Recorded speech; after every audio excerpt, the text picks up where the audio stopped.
dia! Na edição de hoje você vai ver: adolescentes de Curitiba recebem auxílio para tirar o título de eleitor. ANSIP oferece atendimento para crianças com necessidades educacionais. Ansiedade e depressão têm alta incidência na população LGBT.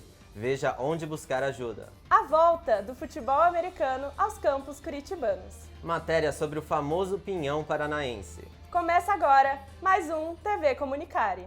Com as eleições deste ano se aproximando, aumentou o número de adolescentes que tiraram o título de eleitor. Para chamar ainda mais a atenção desse público, no Paraná, o TRE tem feito campanhas de incentivo.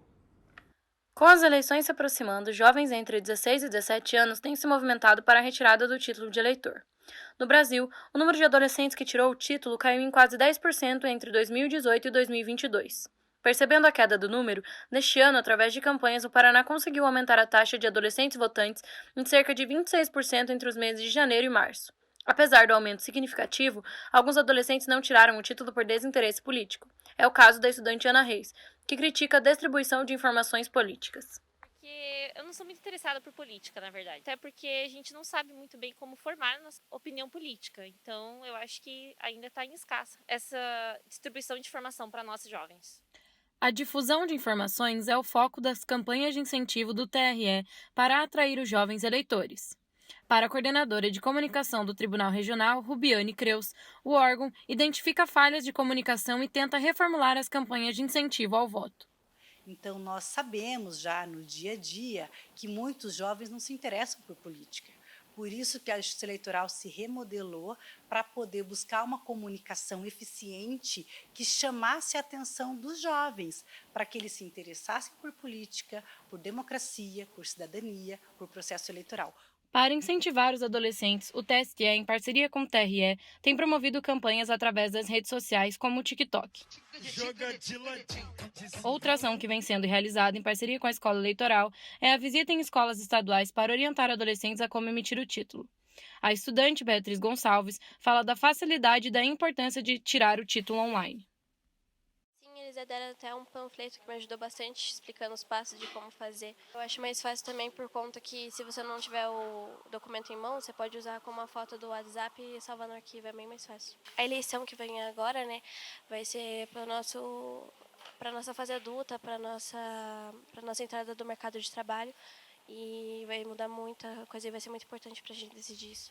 No Colégio Estadual do Paraná foi realizada a campanha Eu Voto, que busca facilitar a emissão do título para o público jovem. Roberto Ribas Tavarnário, diretor executivo da Escola Eleitoral, esteve no colégio durante a ação e comemorou os resultados obtidos até o momento. E a gente está vendo com muito otimismo o aumento do número de adolescentes interessados nessa participação. Nós estamos hoje, já atingimos mais da metade da nossa meta e esperamos que até o fim do prazo para o alistamento, que é o dia 4 de maio, tenhamos atingido pelo menos a média dos anos anteriores. Para tirar o título é necessário entrar no site do TRE. Para os adolescentes entre 16 e 17 anos, o voto ainda é facultativo.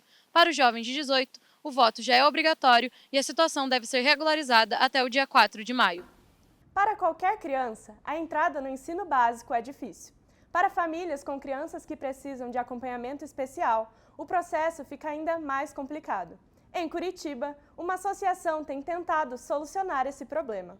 Crianças com necessidades educativas especiais muitas vezes enfrentam dificuldades ao ingressarem no ensino regular.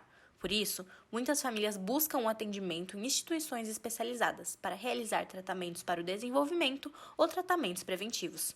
Em Curitiba, a ANSIP é um desses lugares.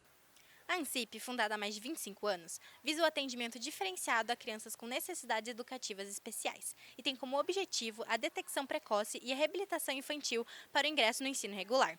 A instituição ajuda em média 110 crianças por ano, de idades entre 0 a 6 anos. O atendimento aqui é feito de segunda a sexta, nas áreas de fonoaudiologia, fisioterapia, terapia ocupacional, pedagogia e psicologia. Para se ter acesso a esse tipo de serviço, as crianças devem ser encaminhadas após um atendimento pediátrico em uma unidade de saúde ou após a recomendação de professores na escola. Depois disso, as crianças passam por atendimentos multidisciplinares para que se possa encontrar o melhor plano terapêutico para elas. Além dos tratamentos de desenvolvimento, tratamento e preventivos, há também os métodos Snoslen e Lecotec, onde as crianças passam por séries de estímulos e também aprendem e fazem o tratamento brincando. Quando ela consegue, ela vem encaminhada direto para nós. Nós já começamos esse trabalho de reabilitação, estimulação e inclusão, né?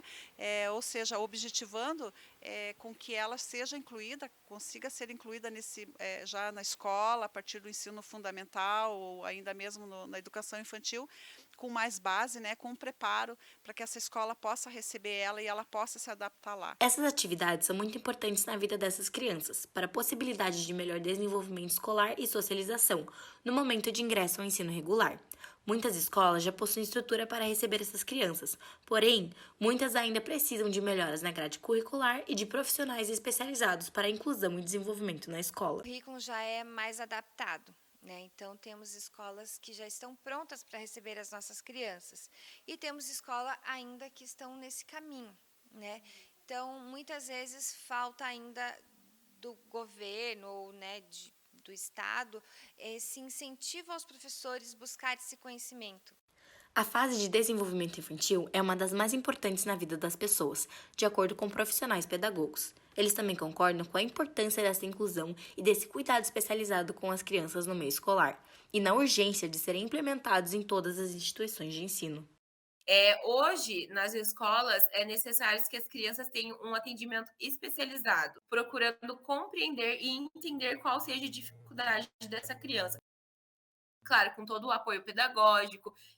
Isso também dá para voltar na outra pergunta, que muitas vezes, não, que nem eu falei, da estrutura, não tem esse apoio pedagógico em algumas escolas. Eu não estou generalizando, mas também acho que falta as escolas terem essa responsabilidade com a criança, porque muitas vezes eles se importam com tantas outras coisas que não tem necessidade, entre aspas, mas aí acaba esquecendo essa questão da inclusão.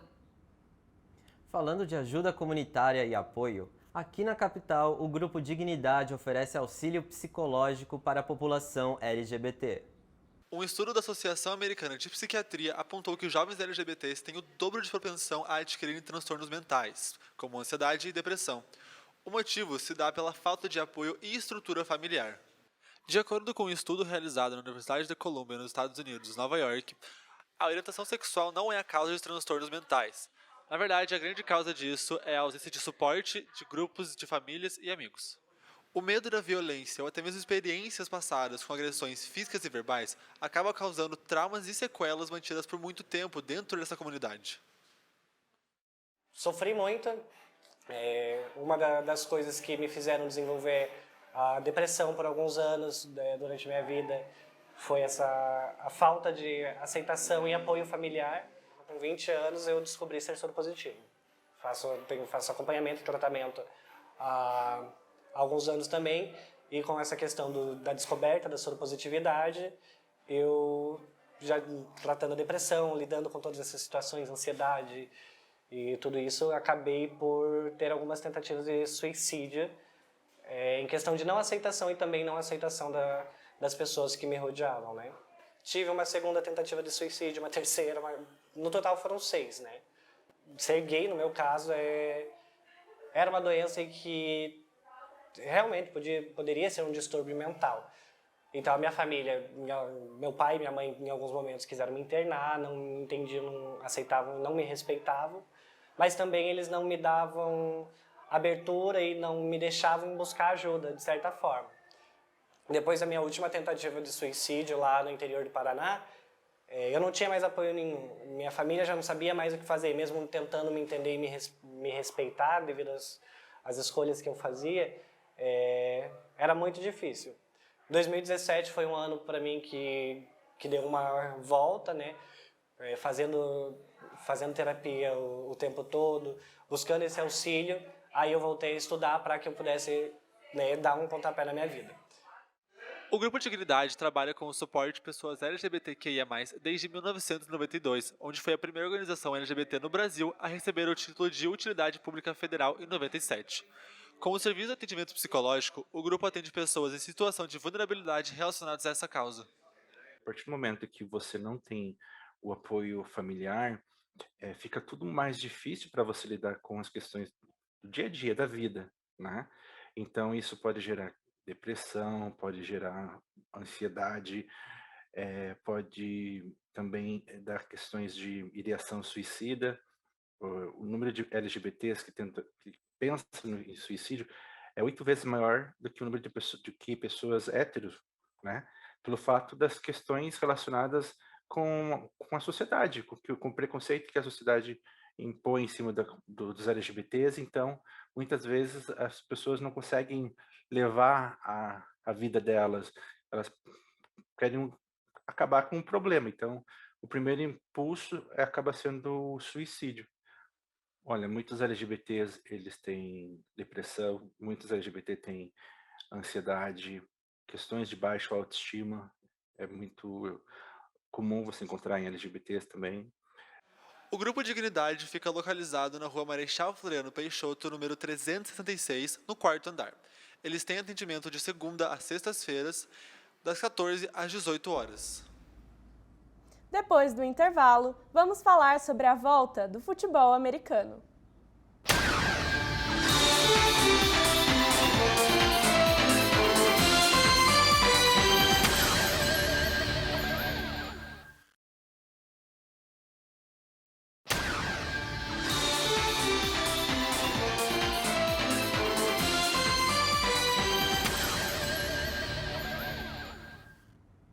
E vamos agora falar do tempo com a Lorena Motter.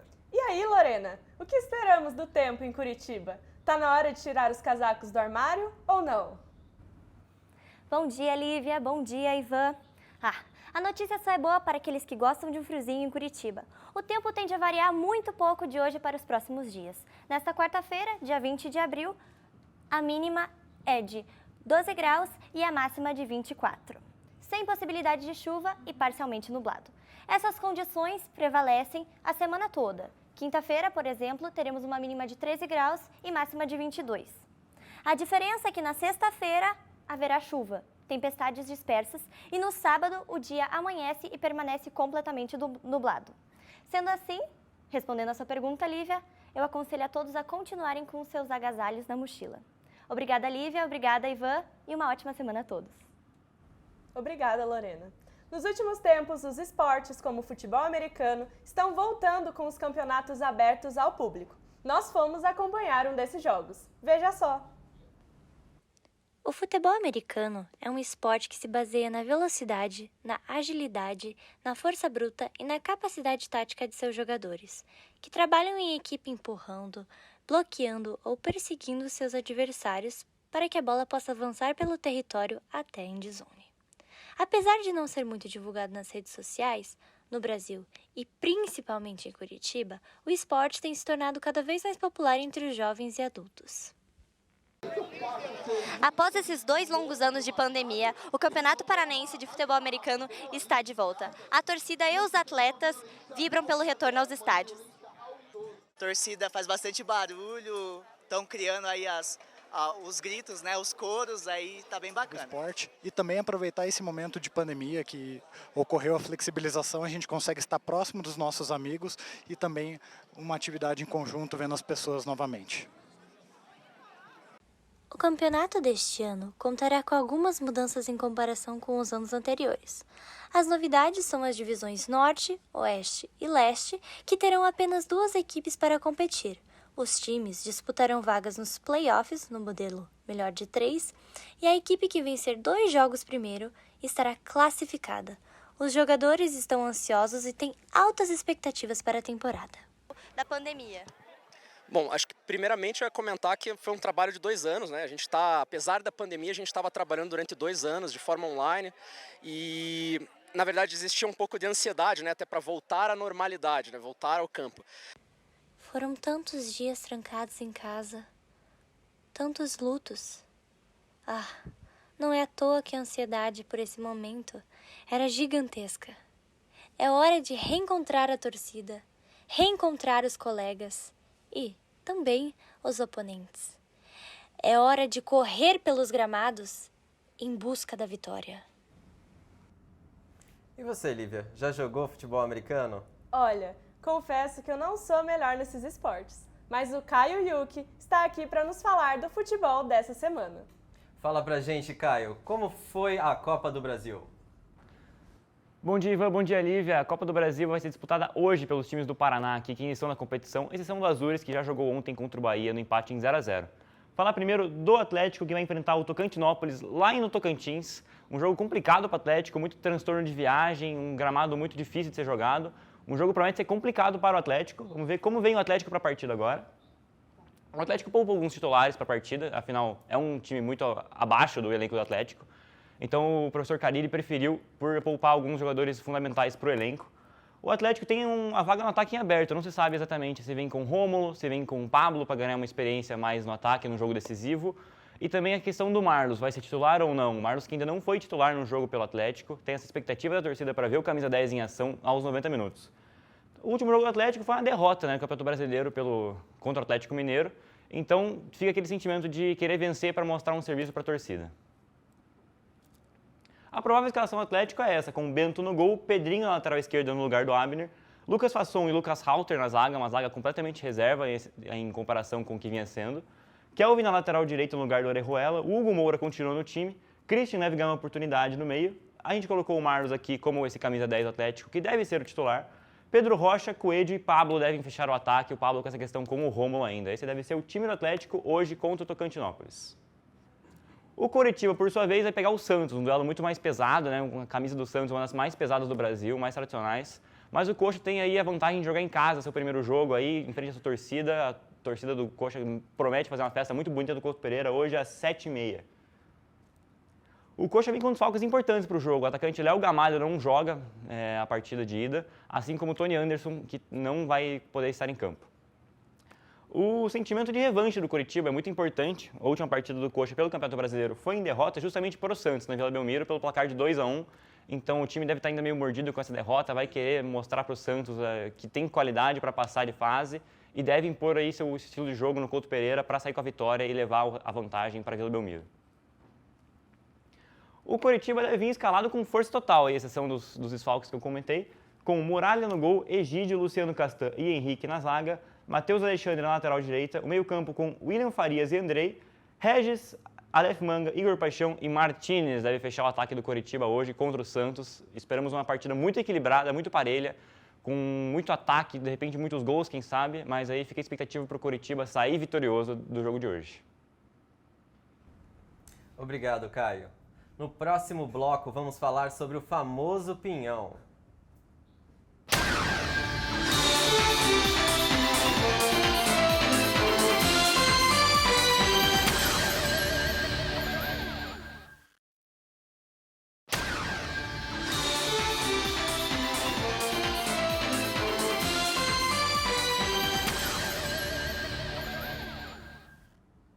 E os planos para o fim de semana? Já fez? E você, Ivan? Ainda não, mas o Vitor Gambetta traz pra gente a programação cultural de Curitiba para esse feriado. A agenda cultural da semana está bem repleta de atrações. No dia 24 de abril, Curitiba recebe a banda Garotos Podres dos anos 80, tocando lá no Cérebro B Hall, no centro da cidade. A rua é a Dr. Claudino dos Santos. No mesmo dia, o gramado do Museu Oscar Niemeyer, o Parcão ali do lado, também recebe o Blue Festival Curitiba. O evento de blues conta com mais de 9 horas de show ininterruptos e diversas atrações, como por exemplo Mamba Blues, Dynamite Combo e mais. Nos cinemas, continua em cartaz o filme Animais Fantásticos e o Segredo de Dumbledore. O terceiro filme da franquia spin-off de Harry Potter conta aí com a atuação da Maria Fernanda Cândido, primeira brasileira a participar da grande saga. Já as estreias da semana ficam marcadas por Cidade Perdida, filme que conta aí com Sandra Bullock e Channing Tatum como protagonistas, e o filme Flea, Nenhum Lugar para Chamar de Casa. A produção dinamarquesa conquistou o Oscar, sendo indicada aí em melhor documentário, melhor animação e melhor filme estrangeiro, e fez o marco em ser indicada às 3 categorias simultaneamente. O filme queridinho nacional agora dessa vez é o filme Medida Provisória. Dirigido por Lázaro Ramos, ele conta com a atuação de Thaís Araújo, Seu Jorge, Adriana Esteves e Alfred Enoch, que para quem não reconhece o nome, é o Dino Thomas da saga Harry Potter. E também já está em pré-venda o próximo filme queridinho do universo Marvel. Doutor Estranho, Multiverso da Loucura chega no mês que vem, mas os ingressos já estão disponíveis e ele traz de volta personagens queridíssimos das telonas, como Feiticeira Escarlate, interpretada aí pela Elizabeth Olsen. O Cine Passeio traz em cartaz o filme paranaense A Mesma Parte de um Homem, dirigida por Ana Joan e estrelado por Irandir Santos. Lá terá também início nessa quinta-feira um especial em homenagem ao diretor russo Andrei Tarkovsky. Neles serão exibidos clássicos do cineasta como Solaris, O Espelho e Stalker. Confira os horários, preços e a programação no site do Cine Passeio. Além disso, a Cinemateca de Curitiba faz aí um evento em comemoração aos seus 47 anos. Lá serão exibidos de forma gratuita alguns filmes que têm cenário e tema no local. São eles: Cinemateca 45 anos, Mistério na Cinemateca, Você Foi Avisado e Geração Cinemateca. Já para os fãs de teatro, o Balé Teatro Guaíra apresenta o musical Terra Brasilis, com a participação da ilustre Orquestra Sinfônica do Paraná. Ainda nesse mês, um show que marca a volta para Curitiba é a da banda Kiss, com sua turnê de despedida. Lembrando aí que os ingressos adquiridos lá em 2020 para o show que cancelado devido à pandemia ainda são válidos. Eles chegam aqui no dia 28 na Pedreira Paulo Leminski. Obrigado, Vitor. A araucária é o símbolo do nosso estado, mas sofre risco de extinção por conta da colheita indevida do pinhão. Veja a conversa com o professor Flávio Zanetti, da UFPR, sobre o assunto. Os principais produtores de pinhão do estado são Pinhão, Inácio Martins, Turvo e Guarapuava, que juntos representam mais de 35% da produção estadual. Em 2019, o valor bruto da produção de pinhão no Paraná ficou com mais de 15 milhões de reais. No ano de 2020, as Ceasas do Paraná comercializaram mais de 1.300 toneladas de pinhão. E qual a importância da colheita realizada no momento certo? É que nós falamos uma qualidade do pinhão, né? Tirar ele muito antes, verde, que no caso ele fica xoxo, né? Fica xoxo e tipo assim, para colher depois não tem, ele acaba caindo e estragando, já cai bichado, né? Então, tudo tem seu tempo, né? Que o pinheiro é o seguinte, tem uns que chama rápido, ele dá de 25 de março e já começa a cair. E daí tem os intermediários, que é mês de junho, julho, como daí tem um, dizem caiuvá. Caiuvá ele cai lá para o mês de agosto, setembro, né? Bem tarde. Só que o caiuvá é o seguinte, ele não enche bem a pinha, dá pouco pinhão. E, no caso, pouco pinhão, e algum assim, sabe, ele não chega nem a cair, seca a pinha na árvore e não cai. Só que é um pinhão doce, o caiuvá é um pinhão doce, muito bom. Esta árvore é uma araucária de 5 anos e já tem 18 pinhos que produzirão pinhões. O rendimento intenso e precoce só é possível por causa da técnica de enxertia e seleção, já que, na natureza, sem essa prática, uma araucária de semente só inicia a produção depois de 15 anos de plantio. Estamos aqui hoje na Universidade Federal do Paraná, no campus de Ciências Agrárias, para abordar a pesquisa feita pelo professor Flávio Zanetti, que é a técnica de enxertia em araucárias. Essa técnica é muito usada na produção de frutas como maçã, pêssego e laranja, que é a união de genomas de 2 indivíduos em um só. Essa técnica é muito útil para uniformizar e aumentar a produção do pinhão, além de encurtar o processo de maturação do pinhão. Aqui, então veja, aqui ó, a pinha para 2023, uma pinha que já está fecundada e agora é só crescer e atingir a maturação completa. Enquanto que aqui em cima, aqui nós já temos botões para o pinhão de 2024. Então é muito interessante, porque no pinheiro podemos prever a safra 2 anos antes. Então eu posso já fechar negócio de venda do pinhão com 2 anos de antecedência, porque posso prever a safra, a minha colheita de 2024.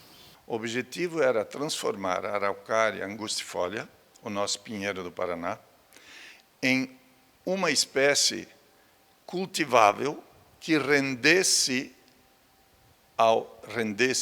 financeiramente ao produtor rural, ao proprietário rural.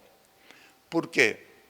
Porque a araucária, que inicialmente tentaram salvar pelos sentimentos, pelo coração, não salvaram, ela continuou caindo. Aí tentaram salvar com normas, com leis, portanto, pela caneta, piorou. Piorou porque a partir daí, então, como não podia derrubar, ninguém mais quis plantar também.